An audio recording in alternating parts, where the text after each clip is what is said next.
Knowledge centre for you में आप सभी का स्वागत है फ्रेंड्स। आज के इस वीडियो में हम लोग वायुमंडल से जो इम्पोर्टेंट क्वेश्चंस एग्ज़ामों में बनते हैं फ्रेंड्स, तो वो सारे क्वेश्चंस आज हम लोग इस वीडियो में कवर करेंगे।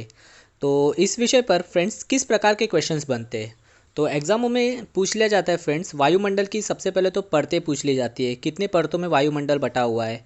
और फिर पूछ लेते कि वायुयान उड़ाने के लिए आदर्श दशा पाया जाने वाला मंडल कौन सा है, या पृथ्वी का सुरक्षा कवच के बारे में पूछ लिया जाता है, या रेडियो टेलीविज़न के लिए आदर्श दशा पाया जाने वाला मंडल कौन सा है। इस प्रकार के काफ़ी क्वेश्चंस इस विषय पर फ्रेंड्स बनते हैं। तो एक एक कर आज हम लोग वो सारे पॉइंट्स कवर करेंगे। तो चलिए शुरू करते हैं आज का वीडियो और देखते हैं आज का फर्स्ट क्वेश्चन। वायुमंडल में ऐसा कौन सा वायु है जिसके न होने पर आग पर नियंत्रण करना कठिन हो जाता है?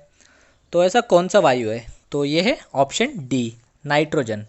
तो देखिए अभी कि नाइट्रोजन का सबसे बड़ा लाभ यही है कि वो वस्तुओं को तेज़ी से जलने से बचाता है, और अगर वायुमंडल में नाइट्रोजन नहीं रहेगा तो आग पर नियंत्रण करना कठिन हो जाता है। और देखिए फ्रेंड्स कि अभी बात हो रही है वायुमंडल की और हम लोग पढ़ने जा रहे हैं वायुमंडल। तो सबसे पहले हमको पता होना चाहिए कि हमारे वायुमंडल में यानी कि एटमॉस्फेयर में कौन सी वायु या कौन सी गैसेस प्रेजेंट है और वो कितनी मात्रा में प्रेजेंट है।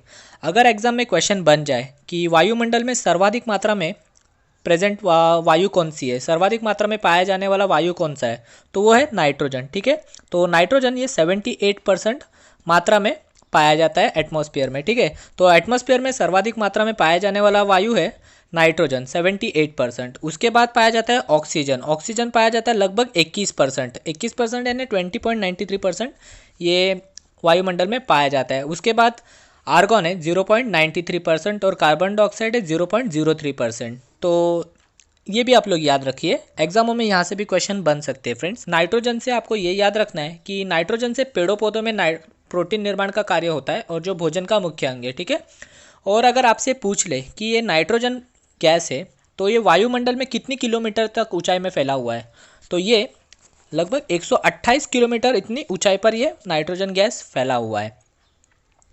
तो फर्स्ट क्वेश्चन से इतनी इन्फॉर्मेशन काफ़ी है। अभी हम लोग नेक्स्ट क्वेश्चन देखते हैं। ऐसा कौन सा वायु है जिसके न होने पर हम ईंधन नहीं जला सकते? तो ऐसा कौन सा वायु है? तो ऑप्शन सी यहाँ पर राइट आंसर होगा, ऑक्सीजन। तो ऑक्सीजन के अभाव में हम ईंधन नहीं जला सकते, और यह गैस वायुमंडल में 64 किलोमीटर तक फ्रेंड्स फैला हुआ है। ठीक है, परंतु 16 किलोमीटर से अगर ऊपर हम लोग जाते हैं ना तो ऑक्सीजन की मात्रा बहुत कम हो जाती है। तो यही रीज़न है कि हम लोग कभी ट्रैकिंग पे माउंटेन्स पे जाते हैं तो सांस लेने में दिक्कत होती है। तो यही रीज़न है कि 16 किलोमीटर के ऊपर जाते हैं तो ऑक्सीजन की मात्रा कम होती जाती है। ठीक है, तो इतना आप लोग याद रखिए। और मैंने आपको बता दिया कि एटमॉस्फेयर में यानी वायुमंडल में ऑक्सीजन कितनी मात्रा में पाया जाता है, तो ये पाया जाता है 20.93%, लगभग 21% ऑक्सीजन पाया जाता है। अभी थर्ड क्वेश्चन देखिए, वायुमंडल में सबसे भारी वायु कौन सा है? तो वायुमंडल में सबसे भारी वायु कौन सा है? तो वो है ऑप्शन डी, राइट आंसर होगा, कार्बन डाइऑक्साइड। कार्बन डाइऑक्साइड ये वायुमंडल का सबसे भारी वायु है, परंतु इसकी फिर भी ऊंचाई कितनी ऊंचाई तक ये फैला हुआ है? फिर भी ये 32 किलोमीटर तक फैला हुआ है। ऑक्सीजन कितने 16 किलोमीटर में जाते ही ये कम होने लगता है, परंतु ये कार्बन डाइऑक्साइड ऐसा है कि ये 32 किलोमीटर की ऊंचाई तक फैला हुआ है। और कार्बन डाइऑक्साइड से आपको ये याद रखना है कि ग्रीन हाउस के प्रभाव के लिए ये कार्बन डाइऑक्साइड ही उत्तरदायी है। ठीक है, और वायुमंडल के निचले परत को गर्म रखने का कार्य भी करता है कार्बन डाइऑक्साइड। और ठीक है, अभी आप लोग इतना याद रखिए। हम लोग अभी नेक्स्ट क्वेश्चन देखते हैं। वायुमंडल को कितनी परतों में बांटा गया है? तो ये फ्रेंड्स इंपॉर्टेंट क्वेश्चन है।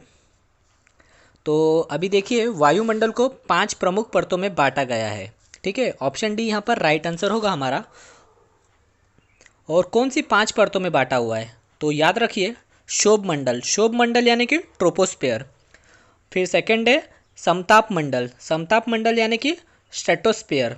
और थर्ड ओजोन मंडल, ओजोन मंडल यानी कि ओजोनोस्फेयर। और आयन मंडल, आयन मंडल यानी कि आयोनोस्फेयर। और पांचवा मंडल कौन सा है? बाह्य मंडल यानी कि एक्सोस्फेयर। इन 5 परतों में वायुमंडल को बांटा गया है। ठीक है फ्रेंड्स, अभी हम लोग नेक्स्ट क्वेश्चन देखते हैं। वायुमंडल की सबसे निचली परत कौन सी है? तो वायुमंडल की सबसे निचली परत है ऑप्शन डी, यहाँ पर राइट आंसर होगा हमारा, शोभ मंडल। शोभ मंडल को ट्रोपोस्फेयर के नाम से भी जानते हैं। ठीक है, और आपको ये याद रखना है फ्रेंड्स कि ये सबसे निचली परत तो है ही, और इसकी ऊंचाई ध्रुवों पर 8 किलोमीटर है। ठीक है, ध्रुवों पर 8 किलोमीटर है और विषुववृत्त रेखा पर ये 18 किलोमीटर तक होती है।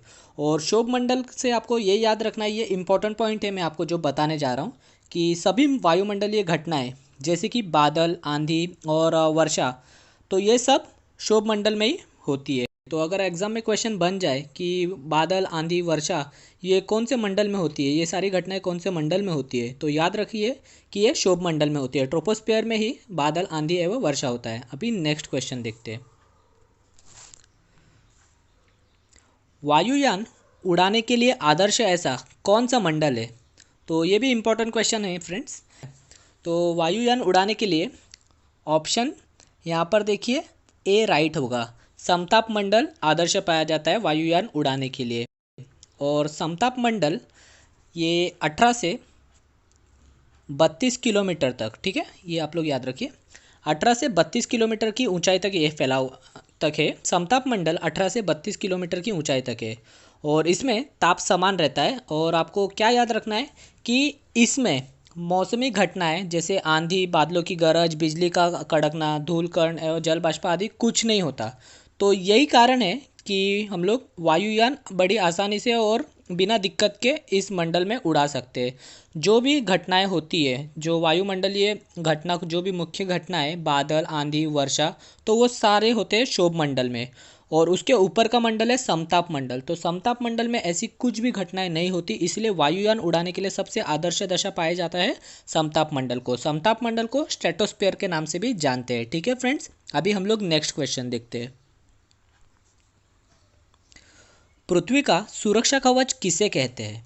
तो पृथ्वी का सुरक्षा कवच कहते हैं, ऑप्शन सी यहाँ पर राइट आंसर होगा, ओजोन मंडल को। और ये ओजोन मंडल ये 32 से 60 किलोमीटर के मध्य में है। ठीक है, 32 से 60। अभी तक फ्रेंड्स हमने क्या क्या पढ़ा कि सबसे पहले तो हमने 5 परतें देखी, वायुमंडल को 5 परतों में बांटा है। कौन से 5 परत? क्षोभ मंडल के बारे में देखा कि इसकी ऊंचाई 8 किलोमीटर तक रहती है ध्रुवों पर, और अगर विषुववृत्त रेखा पर पूछे तो 18 किलोमीटर तक होती है। ठीक है, 18 किलोमीटर एक पकड़ के चलते हैं हम लोग। और फिर उसके बाद में समताप मंडल की ऊंचाई सेकंड वाली लेयर है, ये 18 से 32 किलोमीटर। और थर्ड लेयर कौन सी है? ओजोन, 32 से 60 किलोमीटर। ठीक है, तो ओजोन मंडल को ही पृथ्वी का सुरक्षा कवच भी कहते हैं। अभी नेक्स्ट क्वेश्चन देखते हैं हम लोग। ओजोन परत को नष्ट करने वाली गैस कौन सी है? तो ओजोन परत को नष्ट करने वाली गैस है, ऑप्शन बी यहाँ पर राइट आंसर होगा, क्लोरोफ्लोरोकार्बन, या तो CFC के नाम से भी इसको जाना जाता है। क्लोरोफ्लोरोकार्बन ये ऐसा है कि ये पृथ्वी को नष्ट करने वाली गैस के रूप में जाना जाता है और ये एयर कंडीशनर, रेफ्रिजरेटर से निकलती है। ठीक है, ये भी आप लोग याद रखिए। और ये किस कारण होता है ना फ्रेंड्स, कि ओजोन परत में क्षरण CFC में उपस्थित सक्रिय क्लोरीन के कारण होता है। तो इसमें क्लोरीन की मात्रा पाई जाती है CFC में, तो क्लोरीन की वजह से ओजोन लेयर में क्षरण होता है। ठीक है, अभी हम लोग नेक्स्ट क्वेश्चन देखते हैं आगे और इसके बारे में थोड़ा जानेंगे।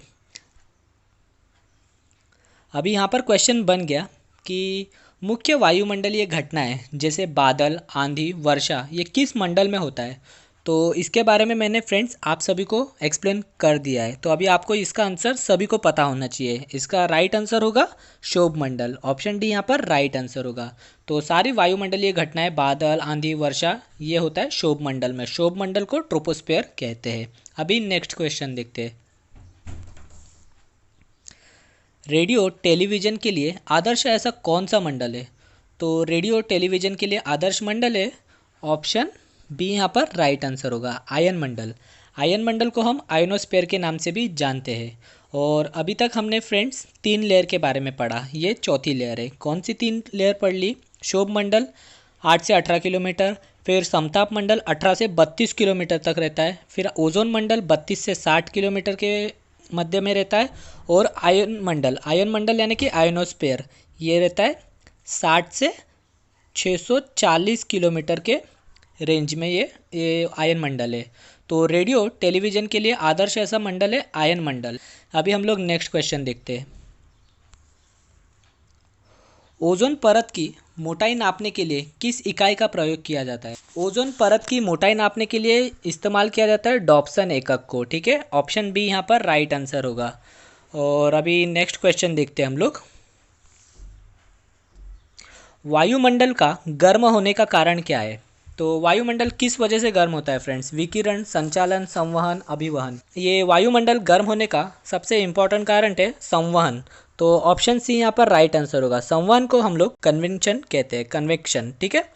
और ये कन्वेक्शन है क्या फ्रेंड्स? संवहन किसे कहते हैं? किसी गैसीय अथवा तरल पदार्थ के एक भाग से दूसरे भाग की ओर उसके अणुओं द्वारा या उसके मॉलिक्यूल द्वारा ऊष्मा के संचार को, ठीक है, उसको कहते हैं संवहन। तो संवहन के वजह से ही हमारा तापमान, वायुमंडल गर्म होने का मुख्य कारण है संवहन। संवहन यानी कन्वेक्शन, ठीक है। तो कन्वेक्शन के कारण हमारा वायुमंडल गर्म होता है। तो ये भी क्वेश्चन एग्जामों में बनता है फ्रेंड्स, तो ये भी इंपॉर्टेंट क्वेश्चन है। अभी नेक्स्ट क्वेश्चन देखते हैं हम लोग। इनमें से कौन सी गैस ग्रीन हाउस प्रभाव के लिए उत्तरदायी है? तो कौन सी गैस है फ्रेंड्स वो? तो ऑप्शन डी यहाँ पर राइट आंसर होगा। कार्बन डाइऑक्साइड ये ग्रीन हाउस प्रभाव के लिए उत्तरदायी ऐसी गैस है, ठीक है। और ये वायुमंडल के निचले परत को गर्म भी करती है, ये भी आप लोग याद रखिए। अभी नेक्स्ट क्वेश्चन देखते हैं हम लोग। वायुमंडल के निचली परत के अध्ययन को क्या कहते हैं? तो वायुमंडल के निचली परत के अध्ययन को कहते हैं, ऑप्शन बी यहाँ पर राइट आंसर होगा, ऋतु विज्ञान। ऋतु विज्ञान कहिए या मेट्रोलॉजी कहिए। तो निचली परत के अध्ययन को मेट्रोलॉजी कहते हैं। तो वायु विज्ञान जो ऑप्शन ए है, तो वायु विज्ञान क्या होता है फ्रेंड्स? तो वायु विज्ञान को एरोलॉजी कहते हैं, ठीक है। एरोलॉजी में क्या होता है कि वायुमंडल की ऊपरी परत के अध्ययन को वायु विज्ञान कहते हैं या एरोलॉजी कहते हैं, और निचली परत के अध्ययन को ऋतु विज्ञान कहते हैं, मेट्रोलॉजी कहते हैं, ठीक है फ्रेंड्स। तो ये कंसेप्ट आपका क्लियर हो गया होगा। अभी हम लोग नेक्स्ट क्वेश्चन देखते हैं। वायु दाब मापने के लिए क्या इस्तेमाल किया जाता है? तो वायु दाब मापने के लिए फ्रेंड्स बैरोमीटर से एटमॉस्फेरिक प्रेशर मापा जाता है, ठीक है। तो वायु दाब मापने के लिए बैरोमीटर इस्तेमाल किया जाता है। और बैरोमीटर का मैं आपको थोड़ा यूज़ बता देता हूँ, ये किस प्रकार काम करता है। तो देखिए, बैरोमीटर में पारा होता है, ठीक है। तो वो पारा अगर अचानक से नीचे गिर रहा है तो ये किस चीज़ का संकेत है? तो समझ जाओ कि साइक्लोनिक स्टॉर्म आ सकता है। साइक्लोनिक स्टॉर्म यानी आंधी आ सकती है। और अगर बैरोमीटर का पारा धीरे धीरे नीचे गिर रहा है तो वो बारिश आने का संकेत देता है। और अगर पारा धीरे धीरे अगर ऊपर की ओर जा रहा है ना फ्रेंड्स, तो मौसम साफ है, समझ जाओ। तो फ्रेंड्स, ये था हमारे वीडियो का आज का लास्ट का क्वेश्चन। आज के इस वीडियो में हमने वायुमंडल से जो भी इम्पोर्टेंट पॉइंट्स थे, जो भी क्वेश्चंस इंपॉर्टेंट बन सकते हैं एग्जामों में और बनते आए हैं फ्रेंड्स, तो वो क्वेश्चंस हमने आज इस वीडियो में कवर करे। और अगर आपको आज का वीडियो पसंद आया हो तो इस चैनल को ज़रूर सब्सक्राइब करिए। इस प्रकार के नए नए वीडियो आपके लिए फ्रेंड्स हम लोग लाते रहेंगे, जो कि आपके एग्ज़ाम पॉइंट ऑफ व्यू से काफ़ी इंपॉर्टेंट होने वाले हैं। तो फ्रेंड्स, मिलते हैं अभी नेक्स्ट वीडियो में।